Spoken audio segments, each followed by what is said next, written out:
up this morning, I crawled out of my bed. My back was really aching, my eyes were cherry red. It's just the morning after, I don't remember who was here.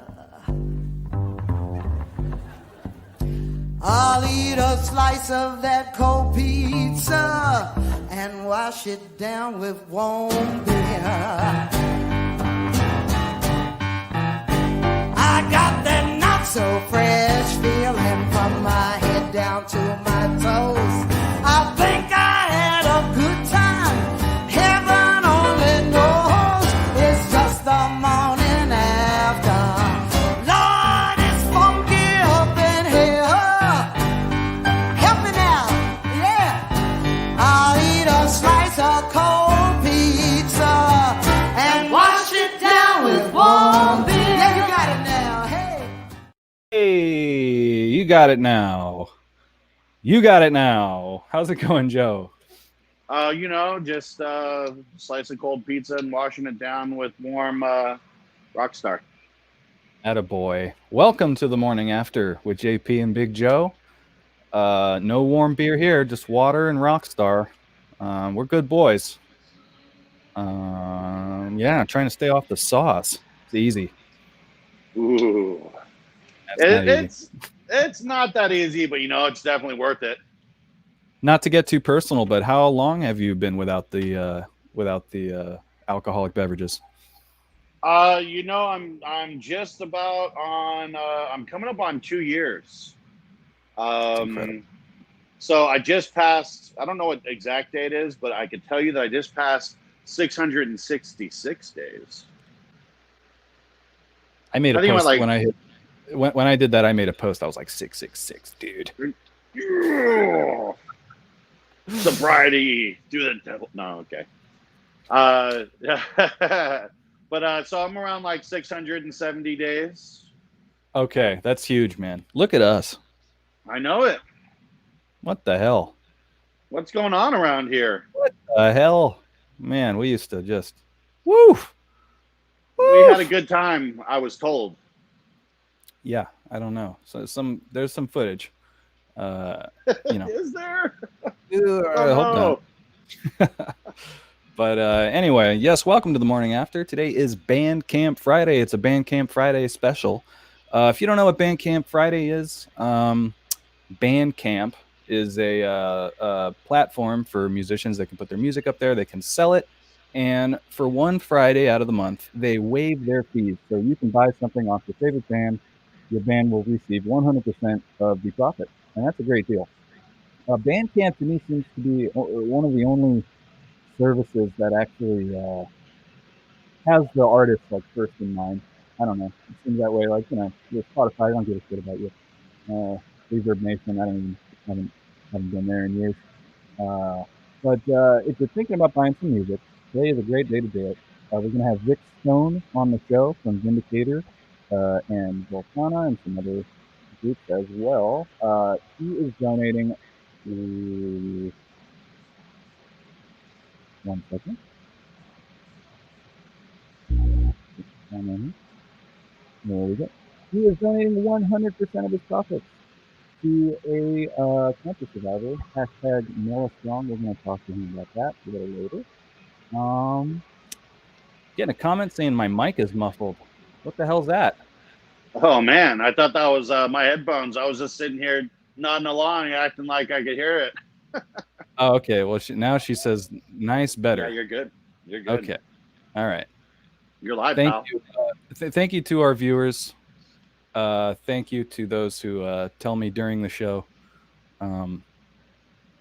about the audio issues, because I can't hear them from my end. Sometimes I'll go through a whole show and then watch it later and be like, wow, my mic was blown out.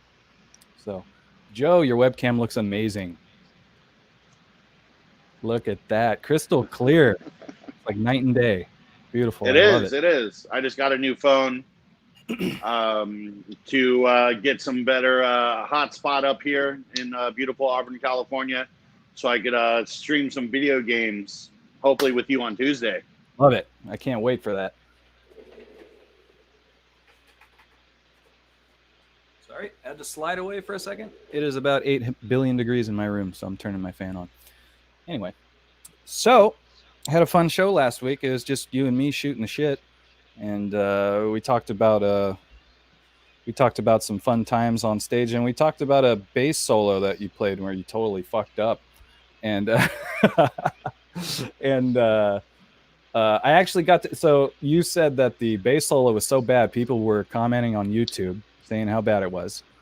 So much so that John Rudeness, the fella that uploaded it, took it down because he felt bad for you. And I remember he told me that too. He mentioned that he doesn't remember that, and Joe can't do any wrong. John's a sweet guy. Yeah, that's what I was gonna say.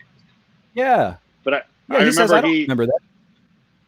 No, exactly. I remember I kind of forgot about it, and then he told me about it, and I was like, oh yeah, I remember that, reading that comment. I never really thought it was that big of a deal. But he's like, oh, I felt bad for you, so I just removed it. People were talking shit. I'm like, oh man, you got to let people talk shit. There's going to be people that talk smack, and that's a part of life. Not everyone's going to like your digs. He was protecting you, and I give him props for that. He's always told me he's a big Joe fan. I love that. I've always appreciated him for that, because I think he's the only fan. I don't even think my kids like me as much as John does. Oh, stop. For those who don't know, John Rudeness is a Bay Area metal scene legend. He's at every show. If you've been to a metal show in the Bay Area, you've seen John Rudeness.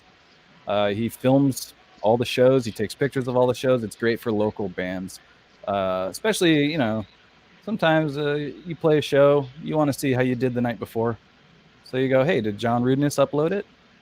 Probably did. So big prop. I'd like to have him on the show. We should. John, come on the show. Yeah, he's been to like 8 bajillion shows. He's got to have a bunch of stories. And he's just generally a nice guy. He takes pictures with one hand and then video with the other hand. He just goes like that the whole time. So respect, John Rudeness, my man. He must be ripped. Being able to hold your arms up like that the whole time. You think he's got mad Ninja Warrior finger grip strength? In the bad guys in the movie, when the good guy gives him the grenade and then he's gonna blow up when he finally gets tired and drops a grenade, like John would outlast anybody. That was almost like Terminator 2. Yeah. Where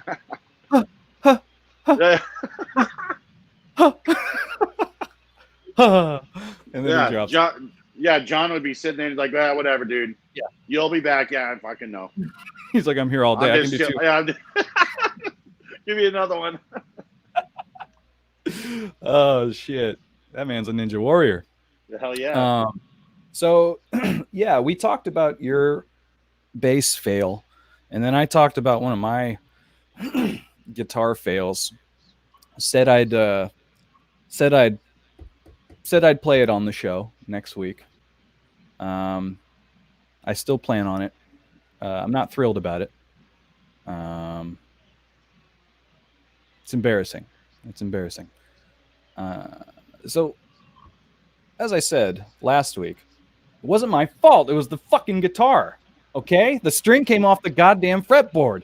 But you can see my confusion. I have the video. I'm not sure if I want to play it. You have to excuse me. I'm a little caught up in my throat here. Shakaka! That's what Jordan says. My guitarist Jordan, every time he pulls his guitar out of the case, shakaka. And now he's got me doing it. Yes. So I don't know. I figured we could watch me fuck up on guitar if you're interested. I'm very interested. I want to see it. I wish we could still find mine too. We could play them back to back. Seeing as John doesn't even remember what show it is, it might be lost forever. But I'm gonna ask him to unearth it. If he can find it, I'd love for him to find it so we could show it on the old morning after broadcast.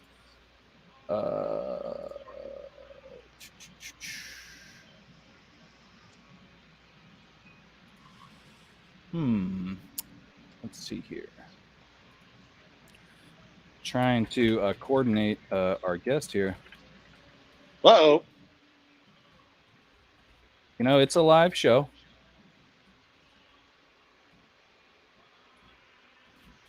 It is live. We're live, pal. Yeah, sorry for the silence. I am coordinating with our guest. It's a pain in the ass doing a live show. Sometimes things don't work out. You send someone a link, doesn't work out, right? So we're waiting for Vic, but he's not going to be on the show for a little while anyway.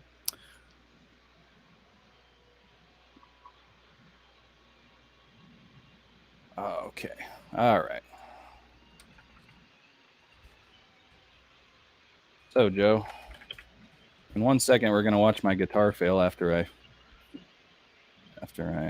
Ooh. Was this a video at Slaughter by the Water too? 3. It was at 3 because I was gonna say Vic played too, didn't he? There's Vic. There he is. Okay.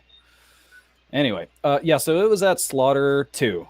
No, 3. It was at Slaughter 3. It was an absolute disaster. So I'm gonna play the video because I said I would. I'm not thrilled. I'm not thrilled about doing this.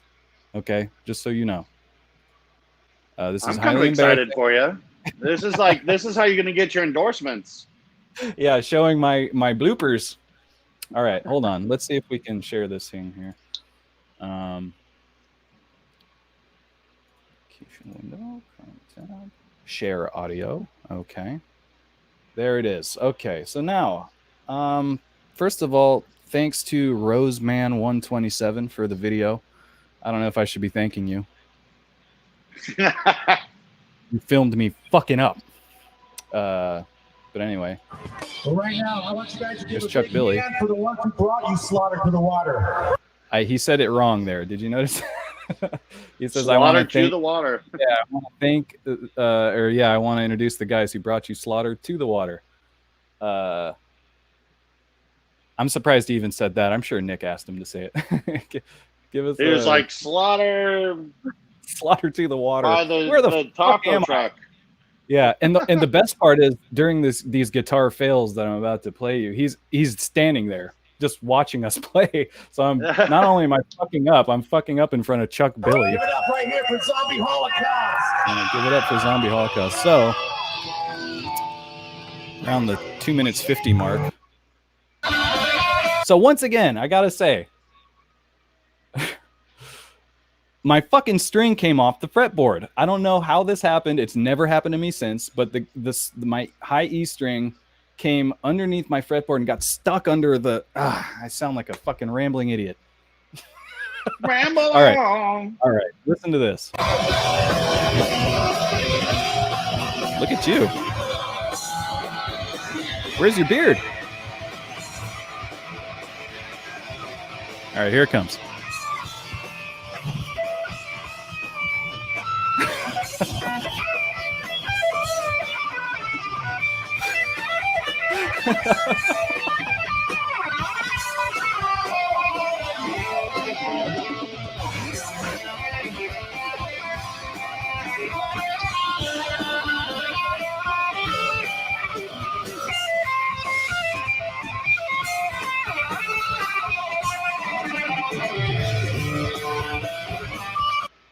Oh, there's more.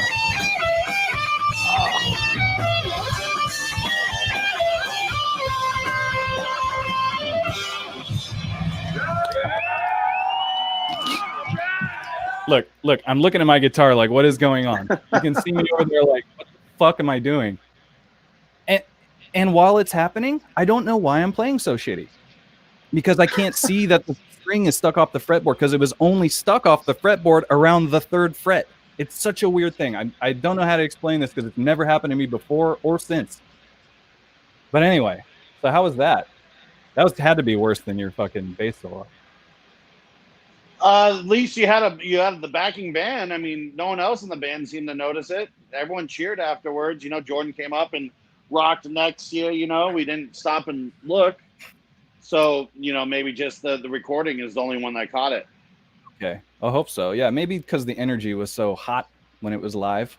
You know, everyone's sitting there pedaling on those bikes. You know. Yeah, our power went out too in the middle of one of these songs. That was fun. Yeah, it's fun when the power goes out. You should re-edit that video and have that classic Guitar Hero noise come up when they mess up on the game, like the ding dong conk, and the backtrack still kind of is going on. You don't need to add those because they're there. They're already there. All right, here's another one. This is the second song of the night. Still don't know what's going on with my guitar here. We're about 6.5 minutes in. Nick's like, "What's up, dude? I see you." Like, what's up, Marek?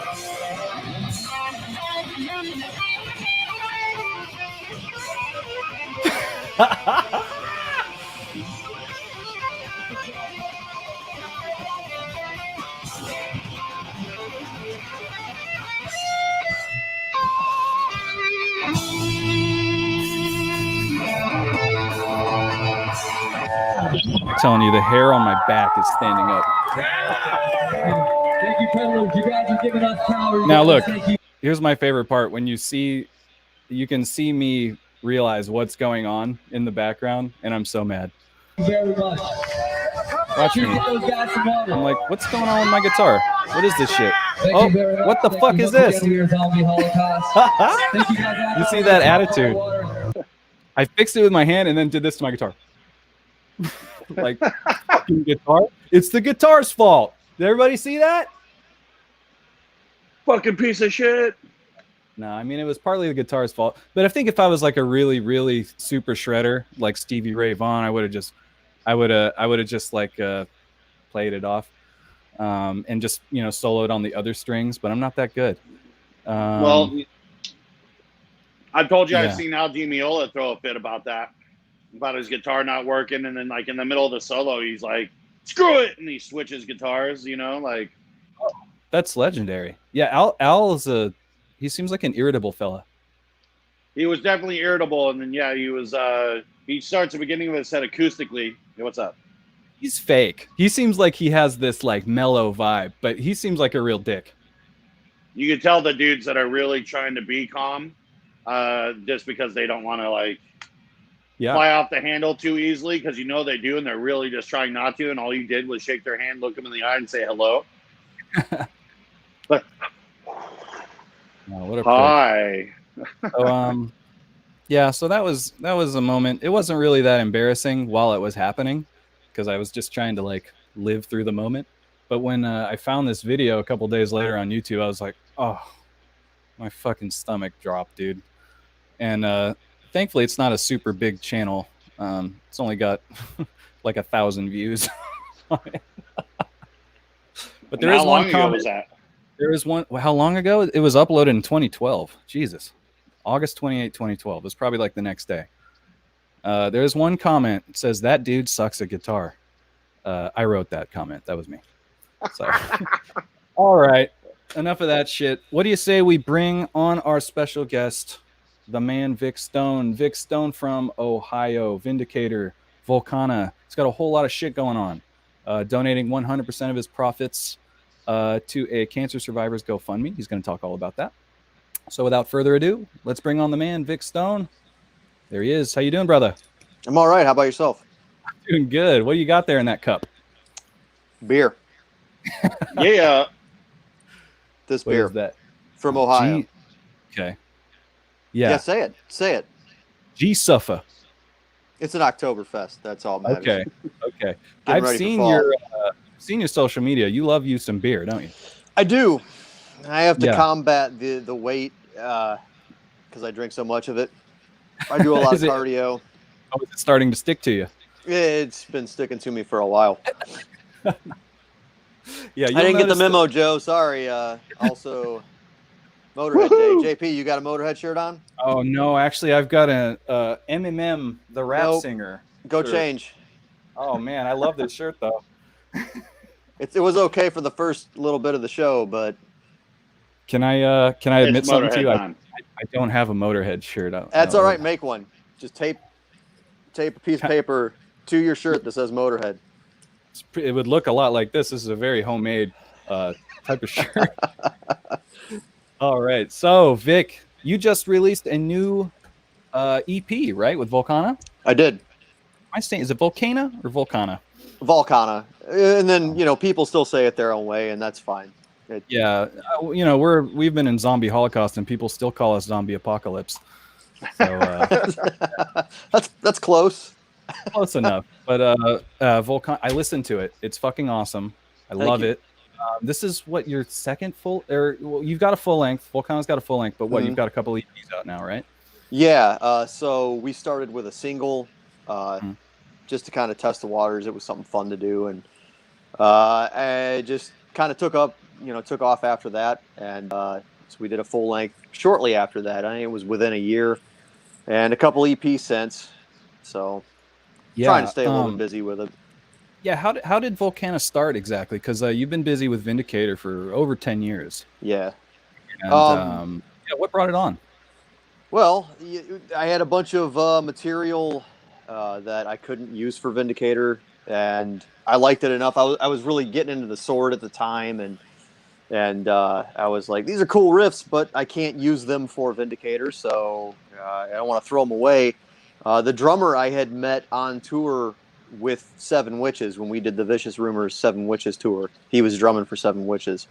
And I approached him because I wanted to work with all different people that I hadn't worked with.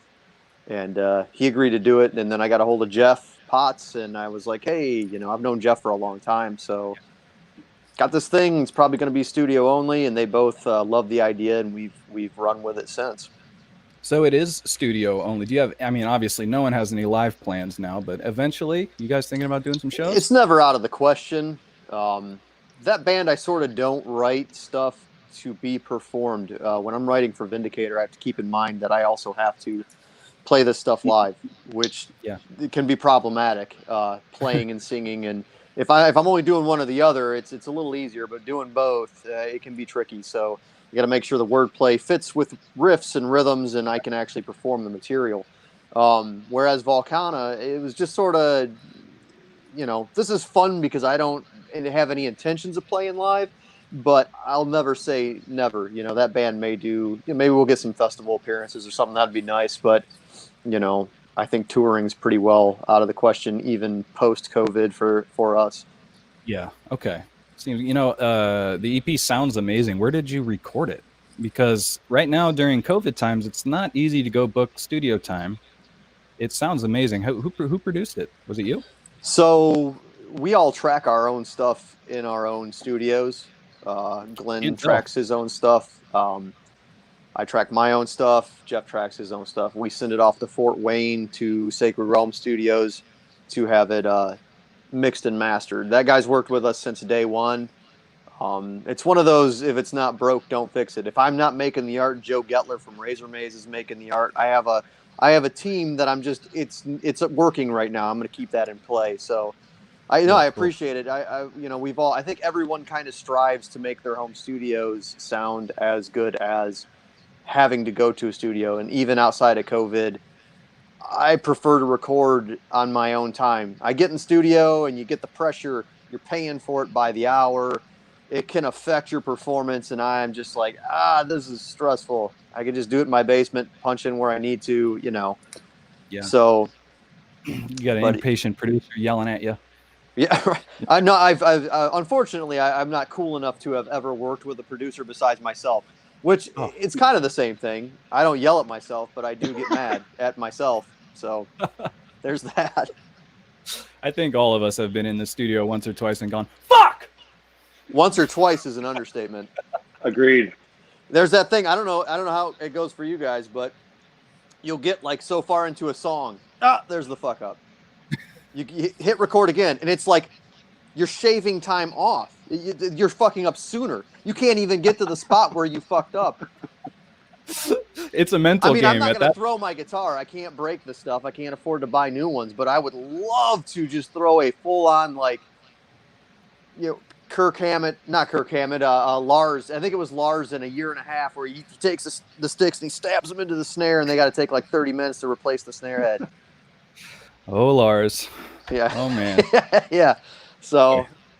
But couldn't get it done on the drums that day, could he?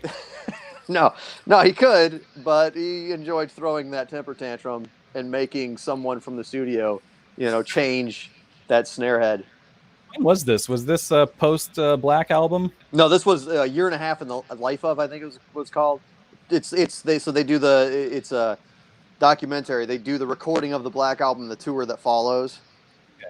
Okay, is that the same documentary that had like Bob Rock yelling at Kirk Hammett and stuff like that? Yep. I love that clip. Yep. I love that. And I then just James is like, that's how he plays solos. He was pissed off because I think it was because of the wah or something. That's his style. That's how he does it. I came to an agreement after that because he still plays his solos exactly how he played his solos then. Totally. I think everybody was happy that maybe Bob Rock grilled him a little bit because that solo is pretty good. It's not my favorite Metallica. I don't think it's anybody's favorite Metallica album, but it's an epic solo. It's solid. I mean, come on. Oh, solid is. If you like arena rock, you know. Yeah. I never had it when I was a kid, so I didn't like grow up with it. I had all the other ones. I'm not trying to sound like a cool early Metallica guy. Yeah. Well, so you had the other ones, meaning you had Load and Reload. Hey, until it sleeps, dude. They're good rock albums. They're good rock albums. I was just talking about last week. I love Until It Sleeps, dude. That song rules. I wish I could have the money that one of those tracks made. Just one. I don't know what that's like. Or what? No, even post. Can you imagine? Yeah. Well, I'm sure they're making a lot of money off of that stuff even now. Oh, Jason Newsted doesn't have to do anything for, I think, 300 years. I read that. Yeah, he deserves it, man. We all deserve it. We just don't all get it. I like that. That's true. Yeah, if Jason Newsted deserves it, why don't we deserve it? Shit. I mean, what? Or he should be sharing some of it. Yeah. Well, Metallica. We talked about this last week. Jason Newsted. He's set for life, but I don't know. He might have regrets. He might have regrets about the whole thing. If I were him, I'd regret quitting Voivod. I would have stayed. I'm sorry, man. Newsted can't carry his own. I don't like anything he's done by himself, but he was cool in Voivod. He liked Voivod. The new Voivod shit is sick too. It's not super new. I think it's a couple years old now. They released like a couple like singles and like some EPs. They are sick. They are sick. I've just seen him on tour. He was cool in that band. Like, what are you doing? He started that other band. What was it called? It was bad. I couldn't even tell you. I have no idea what Jason. It was the indie rock band with the kid. Like he had a kid that was like 17-year-old. I didn't even know about that one. See, the guy's like Sonic Brain or something like that. Yeah, he did a different one though. It might have just been called Newsted, and it was like Return to Metal, and it was cool. This is not good. Yeah, Ian Savage, great player, maybe not a writer. I agree. Yeah. Hey, and I got to figure out where my camera is, man. I'm like a really old person. Look at this, man. The camera's not on that side of the phone, is it? Oh, it is. Here we go. Learn something new every day. See me? We spend the first 5 minutes of each show doing that too. Are you this thing? Okay. Well, I tried to get on this iPad. I'm like, this is gonna be great. Nope, iPad doesn't work. I might just dodge out on you eventually. The phone might die. I don't know. This is gonna be exciting for you guys. It's like roulette. Hey, this is why we do it. I want to do a live show because I like when things fuck up. I don't want to edit shit later. It's fun when it's live. I don't have to edit it. So let's get right into it. Today is Bandcamp Friday. God damn it. 100% of the profits goes to the artists, and that is awesome. So, Vic, what is going on? You've got 5 projects on Bandcamp. I've got the links up. They're scrolling across the screen. You're donating 100% of your profits to hashtag Mellastrong GoFundMe. Can you talk a bit about that? So I'm not real, like my family, we know her family through church, they're a local family. They're good people. And even, the bottom line with the whole thing was I had been aware of her story for a little while before I really started following it, and anything like that's real, it resonates with me strongly. I have kids of my own, so when it comes to things like children having cancer, that's one of those things where for anybody, I'm sure it can kind of ground you, but for a parent, it's like, oh fuck, man, that's horrible, that's horrendous, and I don't know. I thought this is a way that, potentially I can, throw some money at them. And I don't care what they use it on. If the kid wants a bunch of Barbies or if they have impending medical bills. I mean, this isn't going to the hospital for, a broken bone or even something, more treatable. This is cancer. That stuff adds up. Even with insurance, it adds up. The parents have had to take time off work. It's even harder during the pandemic. So, I thought to myself, you know what? I'll take the next band camp day because that's where I will get more cash.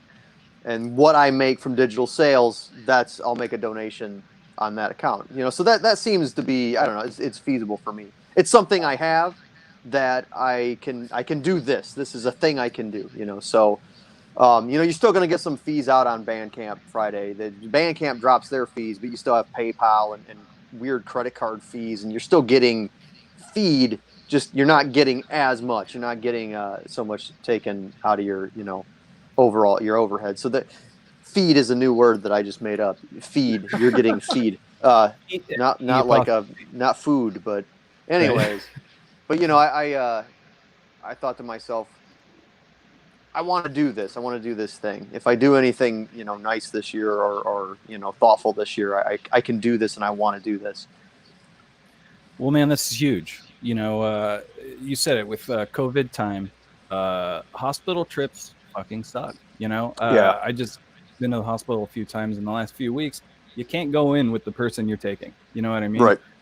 Go in and you just drop them off and you just sit there and wait. And if you're a child, you just, I don't know if it's like that with kids too. I do parents, are there my daughter just had a checkup and my wife was able to go in with her. So I think she's been able to, both of her parents have been able to be there. I'm sure there's probably rigorous testing and things that occur. I don't know if you've ever seen like the Andromeda Strain, like the old 70s film, but I'm sure it's something like that where you walk in and you got to have like your whole upper epidermis blasted off before you can step foot. I'm sure it's something along those lines. Shoving things up your nose. As soon as you step in, there's just a machine that shoves cotton swabs up your nose and pulls them out. And it's like one of those. It's like a cartoon, like in like the old Bugs Bunny or Warner Brothers cartoons. It's all, and I don't know. But bottom line is, I'm sure it's a pain in the ass, and it's just makes the whole situation that much worse. Absolutely, and it's terrifying. How long did she battle with the disease? So it seems to be several months. She went in for something else, complaining of stomach problems or something, and surprise, come to find out it's something awful. And from what I gather, she seems to be on the upswing. Now that doesn't, being a cancer survivor doesn't guarantee anything. You overcome the disease. It doesn't mean that next month you're going to have another bout of it. I don't know how it goes. Thank God she's where she is right now, and it's still a long road. You know what I mean? Like, it's still, even if she's cancer free, she still has problems that can happen later on in life. Issues just from having had cancer and having had treatment, and I don't know, it sucks. And when you right. So I mean, but it's seems to have resolved quickly, and my information's not 100%. So I mean, you'd have to follow the actual page to get better info. But well, we do have the hashtag up there. It says Mela Strong, as well as your 5 Bandcamp links rolling across here. Liquor Quick, I saw your Liquor Quick video a couple weeks ago. Fucking rad. So how did that project get started? Liquor Quick just seems like a love letter to alcohol. Yeah. So I don't know. I during COVID times, I said, I'm gonna write a song about Keystone Light. Keystone Light's pretty much been my go-to for a long time. Vindicator tried to get an endorsement.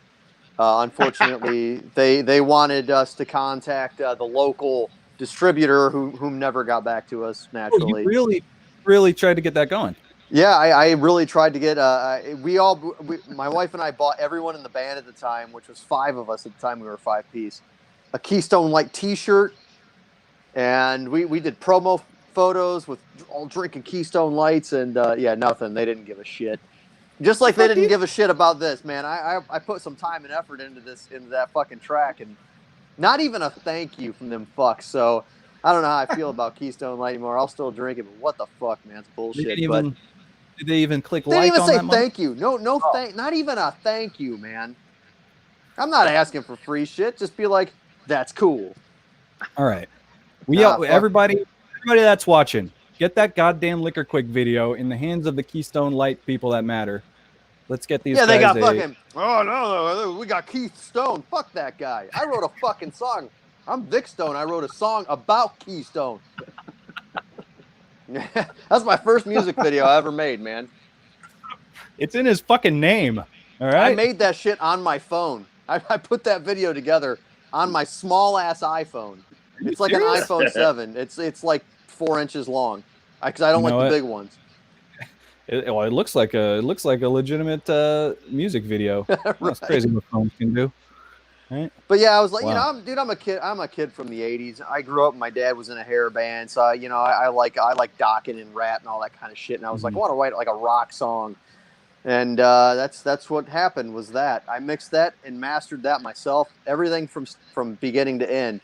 We opted for electronic drums because it just sounded more '80s that way, and wanted it to be as ridiculous and over the top as possible. And I think we nailed it. I think we achieved that. It's real. I especially love when the guy's literally playing with a beer can. Dude, that's Balmore. That's Balmore Lemus. That's Balmore Lemus, man, from Nova Rain and XX Mortis. Oh, Balmore Lemus played with a can in your video. It's fucking. You're damn right he did. I'm surprised he didn't just pop off the old top and use that. But that'd be too easy. yeah, and you can't see it. You need the visual of the fucking blue Keystone can, right? Or else you're never gonna get a sponsorship. He did so great. He's got those pants on. Yeah. Did he? It would have been nice if he tracked the guitar actually playing with the can. But that's just a beautiful Can you imagine dream. that sound? That horrendous aluminum can on string sound. Ooh, man. We've all tried it. Yeah. Oh, definitely. I've done it with the bass. It sounds worse. Really? I can imagine. Maybe kind of like a slap with a bottle. No, man, bottles will sound cool on strings because glass sounds cool on strings. I mean, you can be like do slide stuff, but a thin aluminum can on a string, like a roundy thing too, like not like. And you're talking about like people play with pennies, but they're still using the flat of the penny. The can, you're talking like this part. It's roundy, man. That's not a good pick sound. That's going to sound terrible. It's amazing that he did it. Have you ever watched an 80s video? You'll know why we do stuff like that in that video. I mean, the most ridiculous stuff happens. Guy jumps through a wall with a guitar, and yeah, but that was all part of You don't hear that on the notes. You don't hear like the concrete and stuff and plaster hitting the strings. It's just flawless, man. You ever seen Trick or Treat, man? Sammy Kerr kills people playing the guitar. Trick or Treat. Yeah, Trick or Treat, not Trick or Treat. I like them both, but for different reasons. You never seen Trick or Treat with Ozzy? I haven't seen. Wait. I remember that movie. Oh, haven't. Oh, it's classic, man. Fastway did the whole soundtrack. No idea. Oh my gosh. Oh, Ozzy plays like a priest in it, right? Yeah, and Gene Simmons is also in it. I think he's a DJ. Hold on. You're like, oh, it's a timeless classic, man. The mom goes upstairs and goes through her son's record collection, and he's got like Killing Is My Business and Unveiling the Wicked and all these sick metal records. Hold on. Okay, now I see what you mean. Trick or Treat, and then there's a Trick or Treat. They're both good. They're both fantastic films, but for different reasons. Okay, Trick or Treat, 1986. Yes. Starring Mark Price, Tony Fields, and Gene Simmons as a guy named Nuke, Ozzy Osbourne, Reverend Aaron Gilstrom. It's Ozzy's great. he's not an Aaron. They got to give him a different name. Reverend Aaron Gilstrom. That had to be real basic, but he's still got Ozzy hair, so you're like, Yeah. Holy shit. How I have I don't gone my whole know. life without hearing of this? Oh, it is a classic, man. Well, Well, Sammy Kerr Halloween- kills people fucking with an iron bird, shredding on an iron bird. So I ruined that part for you, but you got to watch the whole movie, man. They play that album backwards. Like I said, Fastway did the whole soundtrack, dude. It's awesome. What the fuck? Dude, it's a heavy metal horror fantasy. Man, get out of town. You need to watch that. I was this close to lying and saying I've seen it. You know how people do with movies? Yeah. Classic.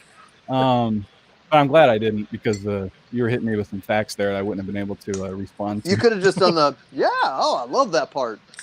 Yeah. Everybody does that, right? The end. The start and the end. The middle's okay. So Halloween's coming, so I'm gonna have to bust that one out. You are gonna have to bust that one out. Rent that Halloween. shit. You guys, both of you guys have kids. What are you guys gonna do for Halloween? I'm gonna make my kids go outside in costumes, and I'm gonna throw candy at them as hard as I possibly can. Okay, make it a game, right? Nah, not much of a game. This is no fucking game, okay? Just another Tuesday night. I mean, honestly, we're not sure what we're gonna do. There'll be some like drive-through type Halloween things out by us, so I mean, I'm sure we'll do something along those lines. For the actual trick or treat though, I'm okay 1 year not having candy that doesn't go away for 6 months. So candy lives in my house from October until like June. I still have Halloween candy up there, man. It's bullshit. It's just never ending. And then it doesn't go bad. Sometimes chocolate turns white. You ever seen that? I don't know. And it still tastes like chocolate too. You wonder about it when you open it. You're like, I don't know if I should eat this, and you do anyways, and it still tastes like chocolate. Nothing happens. Fuck it. I don't know what the deal with that is, but I don't know, man. We'll probably do something fun. I mean, we love Halloween. We love the holidays around here. I always get amped up about the holidays. Halloween, Thanksgiving, even Christmas, all of them, man. It's a fun time.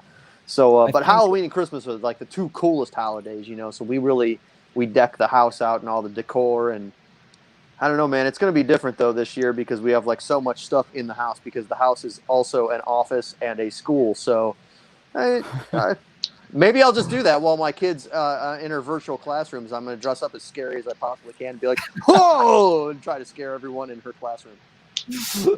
How's that going? How's that going as a parent, the virtual classroom? Oh, man. So, I don't know. It was really disheveled at the end of, the last school year. My daughter did some summer schooling because she elected to. It was like that you could just do that. And I'm like, yeah, do that. That's good. Education is good. And that was real streamlined and cool, man. That was really good. And this year, though, for regular school, it seems like it's going to be like an office job. So I don't know. I guess they're getting office skills. All I know is I have to be like omnipresent for some reason. I guess in case like failings of the internet or passwords have to be entered. So I don't know how that's there have been some failings. Have you heard about there's been some unsavory folks? Zoom. Channel. The Zoom hacks. Yeah, I heard that. People were saying some they're like, oh, a group of 3 men hacked a Zoom class and put porno on. Yeah, like, do you assholes not have anything better to fucking do? Like, we're gonna troll children now. It'll be hilarious. I'm assuming they were kids because that sounds like something stupid I would have done when I was a kid, to be honest. So, I'm assuming they're kids, but if they're actually adults doing that, holy shit, you're probably going to go to jail.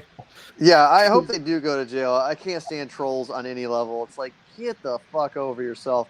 You're right, though. If it's like high school Zoom, that shit's going to happen all the time.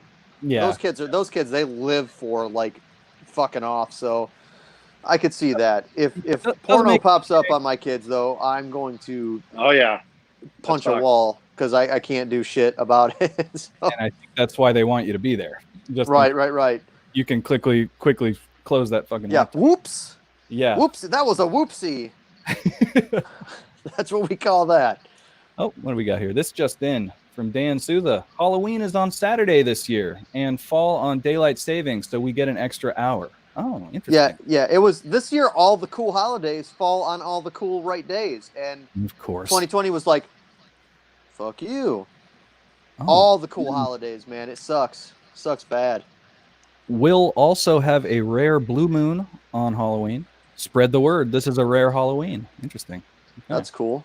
And we're all going to be inside. I mean, you can still Trick-or-treating go. through Zoom. You can go outside and still look at the moon, though. That's true. Yeah. Bark at it maybe a couple times. Yeah. Throw some candy at the moon. Or your kids. Both. Bark at your kids. Aside from the 5 projects that you have going on at Bandcamp, again, they are scrolling here at the bottom of the screen. Please, everyone watching, check them out. Today's a great day to buy some music from Bandcamp. Check out any of these links. Vic, are there any other bands that have a Bandcamp that you might want to shout out? Some homies, anything like that? Oh yeah, man. If the traditional metal crowd doesn't like hop on this Lady Beast pre-order, they got some. They have it's the coolest splatter vinyl pre-order I've ever seen. I'm nerding out about it because like it's super duper cool, man. It looks terrific. Lady Beast, yeah, out of Pittsburgh. I don't know, man. Like it irritates me to see like the cool bands. Oh, everyone's and I'm just like, man, there are so much cooler bands that you guys don't talk about, and it's frustrating to even me. And I'm not even part of that scene. And so that's definitely one I would check out. If you've not checked out Lady Beast, you need to check out Lady Beast. Lady Beast for sure. Joe's got it. There we go. Is that on Spotify? Yep, I pulled it up on Spotify. Everybody, Definitely. today check it out on Bandcamp, and then tomorrow you can check it out on Spotify. Okay, everyone. Okay, good. Okay, cool. good.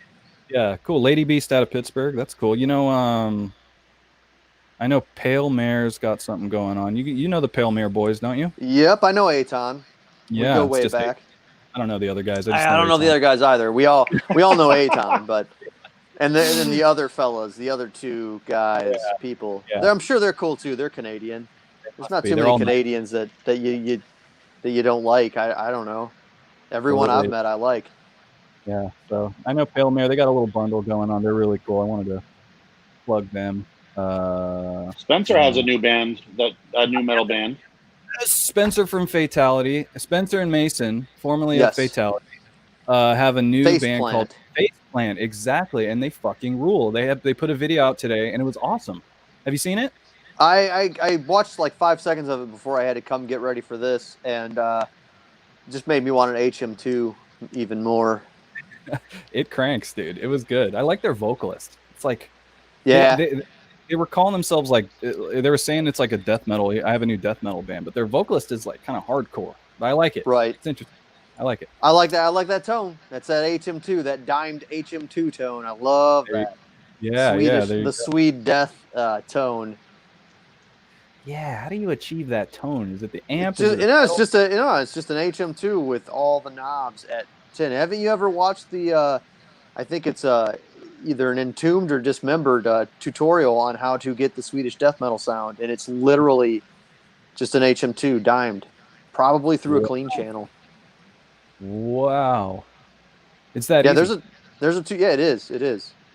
It was just some Swedish kids that didn't know how to use their amps, so they just turned the shit all the way to 10. Turn everything all the way up, and it sounded fucking rad. I can't do that. Every time I play with a pedal, I'm like, this is dumb. This sounds like shit.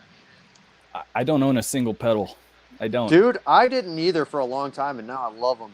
I'm all about the overdrives and wonky sound makers, and there's so many of them.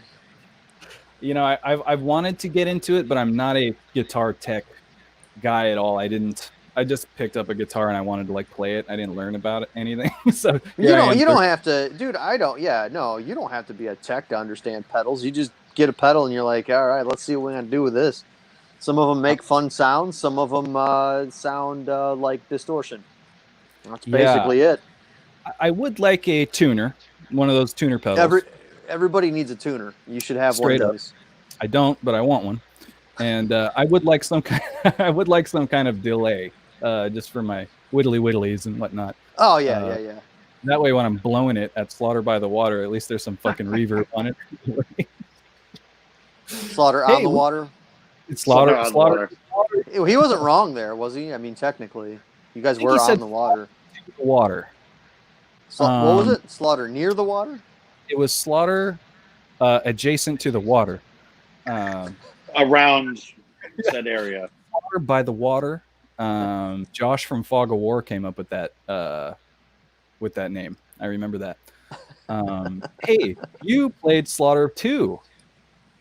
Yes, we did. We did do that. Talk about that, because I have a funny memory of you guys just melting out of the Greyhound station in Oakland after like 4 or 5 days on a Greyhound bus. Yep, 4, and it was awful. And the return trip was even worse, man. But we got out and we were gross, but the trip coming out wasn't terrible because we were all there. We were all present, all 4 of us, and that wasn't. I mean, it kind of sucked. I remember riding with somebody in a moving truck. That was me and Dan. And one of you guys gave me a Nature Valley bar because I literally sat down and I was like, "Do you guys have any food?" I said that to one of you guys, and somebody was like, "Here's this Nature Valley bar," and I was like, "Thank you," and I just ate it. I was so fucking hungry.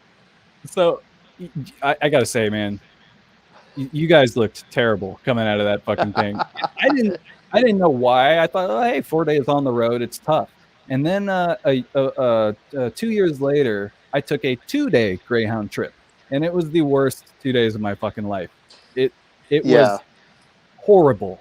I will never take Greyhound ever again. No, I'm the same way. Yeah, never. Absolutely never. So you guys did 4 fucking days on that thing. Yeah, I think it was roughly 4 because it's like 3 days if you don't stop, and Greyhound stops like every 15 minutes. So it was like a 4-day stint. But like I said, coming out, it wasn't so bad. The trip home was what was sketchy and miserable. Like they lost our shit. I mean, I remember that. Bottom line, we got back to Cleveland. What had happened is somewhere in Kansas City, they're like, okay, get on this bus. So we loaded all our stuff on, and they were like, oh, your bus is changing. And I was like, we need to get our gear. And they're like, no, you can't go out there. Because, post 9/11 stuff, they were like, you can't approach the bus. And I'm like, my shit's on that bus. They were like, nope. And we got to Cleveland, and sure enough, we didn't have they're like, we assure you, you'll get your stuff. So I had to file a bunch of shit, and it finally showed up, which was still an inconvenience to us, to have to go back out there and get it. But at least we got everything in one piece, But nothing was damaged. Nothing was damaged. I know that coming out of the Bay Area was like a late bus, and I don't remember where we headed to, but that was the sketchiest fucking bus I have ever been on. I'm pretty sure someone got murdered in the back of the bus during the trip. There was a guy I don't know, man. He was high out of his mind, and that was kind of funny. He was making like crazy sounds and like crawling all over the place, and me and Jesse were kind of like, this is awkward. But then like towards the end of the trip, a chick from the back screamed like bloody murder. Like she said something like, "Are you trying to kill me?" at the top of her fucking lungs. The bus driver didn't even faze the guy. He didn't even look up. And I'm like, dude, this is fucked up, man. This is the scariest thing I've ever been part of. And once we got out of California, it was pretty run of the mill. But I mean, it fucking sucked, man. The only thing I really remember from Slaughter was that I remember you guys had a house wireless, and I was like, no, I'll use mine, which was a mistake because mine kept like cutting out during our set. That was real fucking fun. That's what I that's what I remember. I don't remember that. I remember you guys had a killer set. I don't remember any fuck ups, so that's good. Do you remember this though? Dan Souza says, "Did we already cover the story of the guitars almost falling out of the moving truck? Do you remember that?" So we picked you up. you probably don't remember because you were just coming off. Like I said, melted out of that fucking Greyhound station. Like, you guys just like oh, you guys look terrible, and I could tell. And so we loaded all your guys' stuff into that into the moving van that you mentioned earlier. And either we didn't close the back door, or the door. I remember. Or the door kind of made its way back up, and we're on the freeway headed towards the venue, and somebody's like flagging us down, like driving by us, like, hey. And I was like, what? And then I realized fucking sliding back doors open, and I thought for sure that I had personally just lost all of Indicator's guitars. And Dude, that don't feel bad. Seriously, you guys were with us for like 10 minutes, and I thought we lost all your fucking gear. We pulled over, and it was all still there, but don't feel bad, man. When we did the Vicious Rumors tour, we were supplying backline for both Vicious Rumors and Seven Witches. We had a trailer, and we were in Detroit, loaded everything in, and this is a trailer with one of these back doors, like the ramp back door, and we pull away, and it's the same thing. We get on the highway, and somebody flags us down. It was the exact same thing. They're like, "Dude, your fucking trailer's open." And so we're like dragging this door, it's shooting sparks, and like in the wasteland that is Detroit, we're like, shit, somebody probably jumped on while it was moving and stole all our shit. We didn't know, and luckily nothing fell out. Not a single thing fell out, dude. We probably drove 100 yards away from the venue, doing at least 35, 45, getting ready to get on the highway. The guy, but we felt like assholes, because here we are, the opener, we got everybody's back line and shit in the fucking trailer. And we're like, that probably looked pretty bad. The dude whose trailer it was, Justin Zick, was filling in for us at the time. He's like, what the fuck, you guys? Why didn't you check it? And we're like, listen, you were the last one to put something in. It was all like, who's on first, what's on second. Whose fucking fault is it? Yeah, you got to place some blame because it was so stressful, man. I mean, there was shit just like stacked right at the back. Like, I can't believe nothing fell out, man. I cannot believe nothing fell out, We got lucky. Yeah, so don't feel bad because that was a situation where I feel like it probably was more dire than the moving truck situation. A little higher up, a little further in, man. Shit was right to the door in that trailer and nothing fell out. So, hey, I guess there's that, for bands coming up. If you leave your trailer door open, don't be too spooked. Nothing will probably fall out. Yeah, in fact, just leave it open. Just leave it. Fuck it, it's more aerodynamic. Exactly. Better gas mileage. Gas mileage, straight up. So after Slaughter 2, you guys took a terrible Greyhound bus ride home, and I haven't seen you since. Yeah,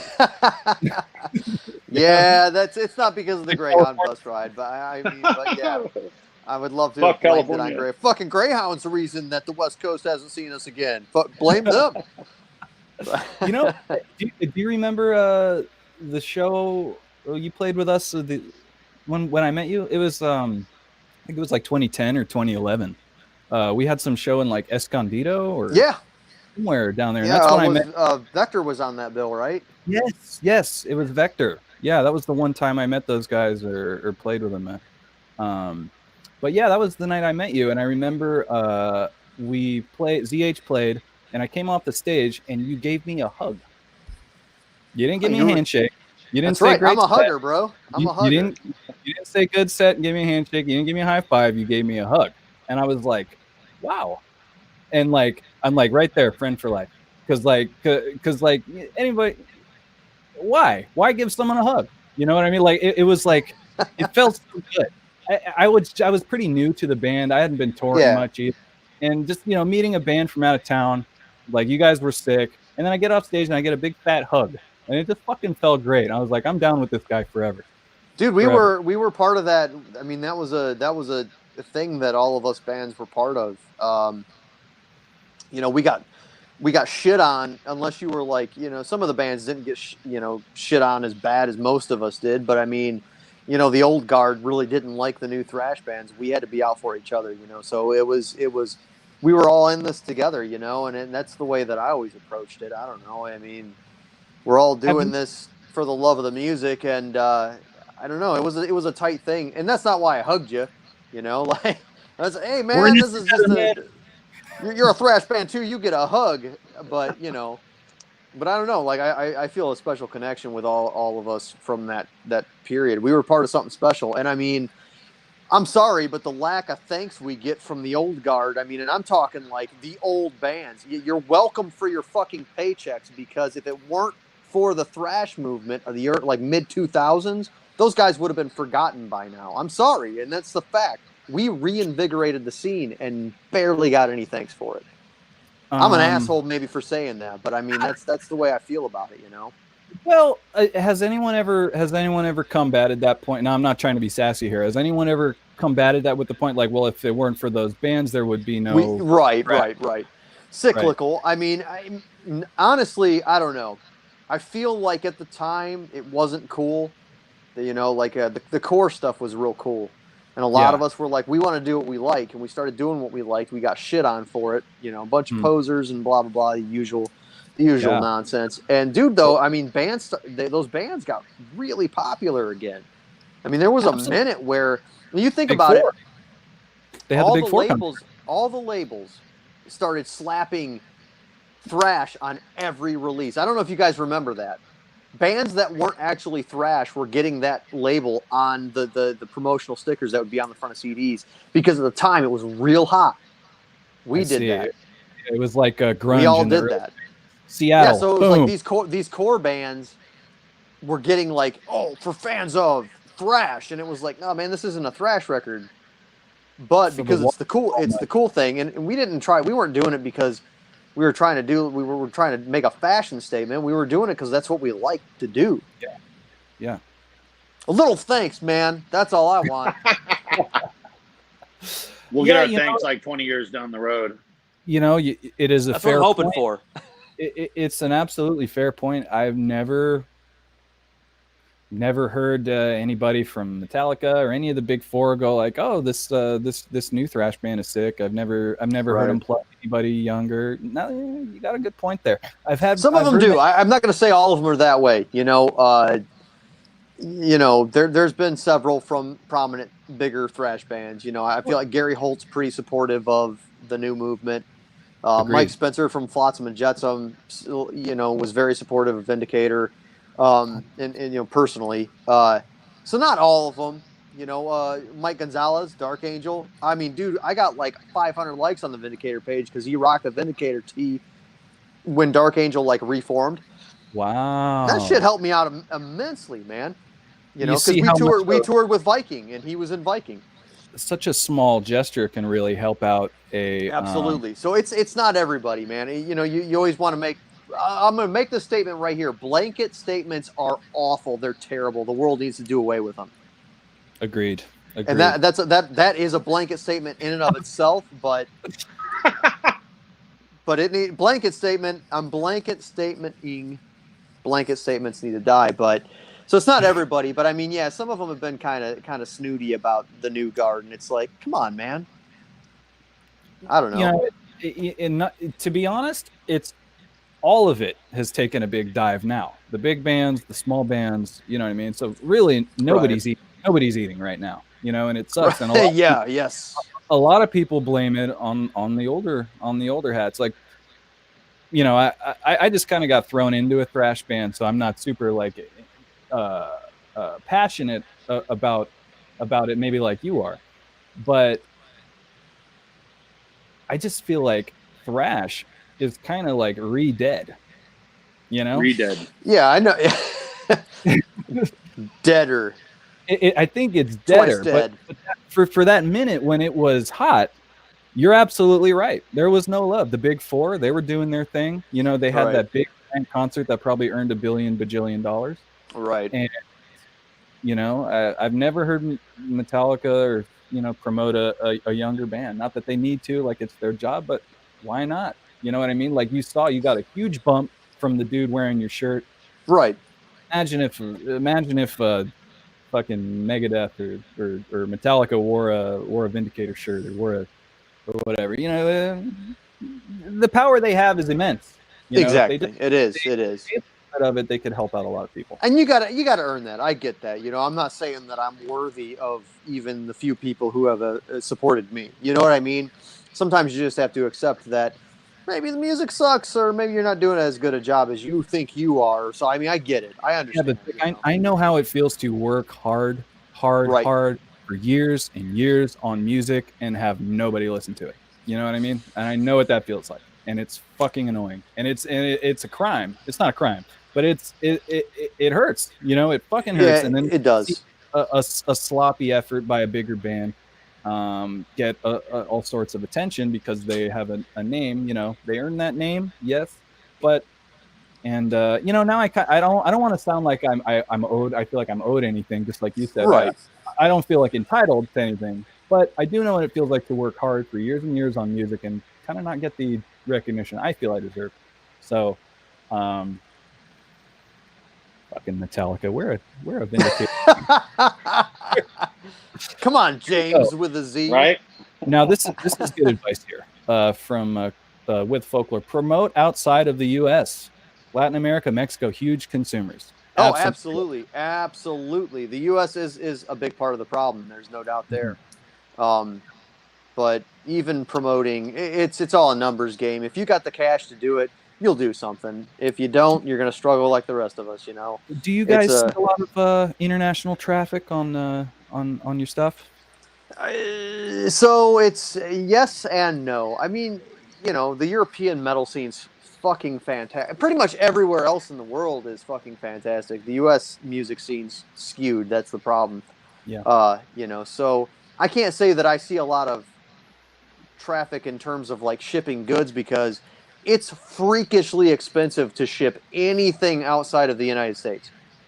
You know, I sold a Goddess of Flame CD to a guy in Austria, and it was like $14.50 to ship that to him.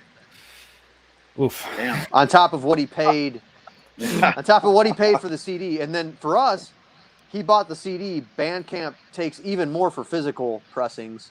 They take like 15% out of physical merch. So, and we made money on that one. I remember the first time I sold a fucking cassette to Germany. The cassette was like $8, and we charged like, I don't know, $5 for shipping. We ended up having to pay the guy to take the cassette.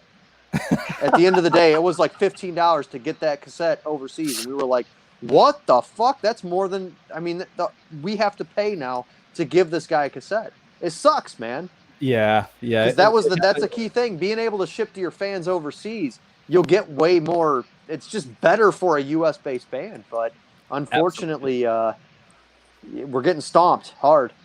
You know, back when I didn't know what I'm doing, not that I know what I'm doing now, but I remember I set up a merch store for one of my bands, and I just set the prices for international stuff. I didn't really know, and then shit, bought something from Germany, and when it came time to ship it, I realized how badly I fucked up, and I priced everything. I was like, this, just like you said, we paid this guy. Yep. We paid this guy to take our CD and shirt. Postal scales. I just learned about postal scales. You got to have a postal scale, man. It'll save you some cash. I wish I thought of that. Now, you know, trial and error. You gotta fail. You live, you learn. That's a part of life. You live and you learn, man. I love it. Well, it's been fun. Let's see here. Let's go through. Let's go vindicator.bandcamp.com, volcanometal.bandcamp.com. Now, what is COTH? Do I know this one? Children of the Horn. So I knew it was Children of the something. Yeah, Children. There's like there's actually like a brass group out of like one of the Carolinas with the same name. Oh, really? It bums me out, but you know, I still ran with it, so I go by Koth with that. So it was like my weird like synthwave, dirty rock basement. It's really dirty, really raw, but I still think the riffs are there. I incorporated like my children into some of the stuff where I have them do weird stuff, and I have them like I'll change how they sound on the recording, and my kids are actually some of the weird sound effects that you'll hear in some of the weird songs. But it's like a weird like Halloween-y kind of vibe thing. I don't know. I was just bored and I did that thing. That's what I did. My brother played drums on it. Really? It was fun to do. How is your brother? He's doing all right, man. He owns his own. He owns a hair salon now. Really? Yeah, he's like a businessman all of a sudden. Is he playing music at all? Well, yeah, he still plays. Up until COVID times, he was doing a lot of cover band stuff. He was in that. Obviously, still in Vindicator, doing that. Yeah. He jams with me here and there on various projects. You know, he's regularly available. So, It must be nice to have a band with your brother. you know, we're still siblings, so we still have like that sibling thing where I'm like, do it again. He's like, no, I don't want to, and you know. I guess it'd be like being in a band with your mom or something. Yeah. If you have a sibling and you have a normal sibling relationship, then you know what it's like being in a band with your sibling. Okay. Quit touching my stuff, you know, stuff like that. Well, I'm an only child. I guess I got lucky, or not. Maybe I have those weird only child qualities, but anyway. So, Vic, I want to thank you so much for being on the show today. Thanks for having me. Everybody, check out Vindicator. Check out Volcana. Check out Vic's projects. Again, they're scrolling here at the bottom of the screen. Check out any of them. Today is a great day to buy music. Get on it, man. Support us. Make us the big bands that get to ignore the. That's right.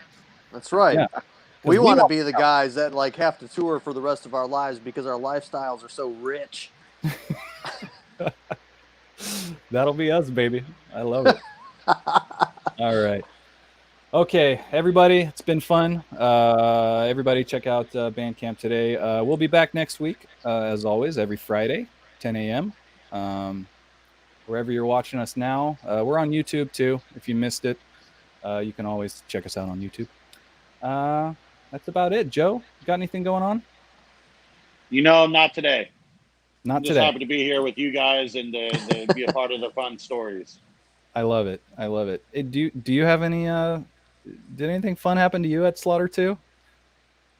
Happened to me? Yeah. Hey, you know what? I just thought of something. You remember when we were about to play, like ZH was on stage and we were ready to go and we were waiting for you and you were in the bathroom? Yeah. Pre-show shit? Is that what it was? No, I was taking a piss and I hear, and now Zombie Holocaust, and I'm sitting there peeing. I look to the guy next to me and I go, that's my band. And then I finish up and then I go run up there and how I remembered it, I ran up there and somebody held my bass up to me and I slid right into it and then started playing. That's exactly what happened. He was waiting at the top of the stairs with your bass and that was the most rock star shit ever. He had the strap like open just like you did. You fucking slid right into that. And then in my memory, I started playing and everyone started cheering it. It wasn't as fast as that, but in my drunken mind, I was drinking Jack Daniels with a splash of Coke, and yes, I was told I had a great time. Yeah. I remember Nuclear Assault getting mad about them beach balls. I do remember that. Really? Yeah, they were like, "This ain't no MTV out of something bullshit." It was funny to me. I laughed. Yeah, I remember that drummer getting really mad at the sound guy. I thought he was going to punch him in the mouth. You guys remember that? No. Oh, man, that drummer got so mad.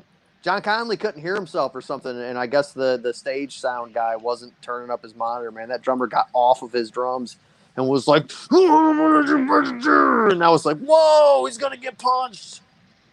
That's my Damn, I missed that. I had. Oh. I was hanging out next to the stage for their set, so I saw that firsthand, and I was like, oh, you going to get punched, dude. You going to get punched.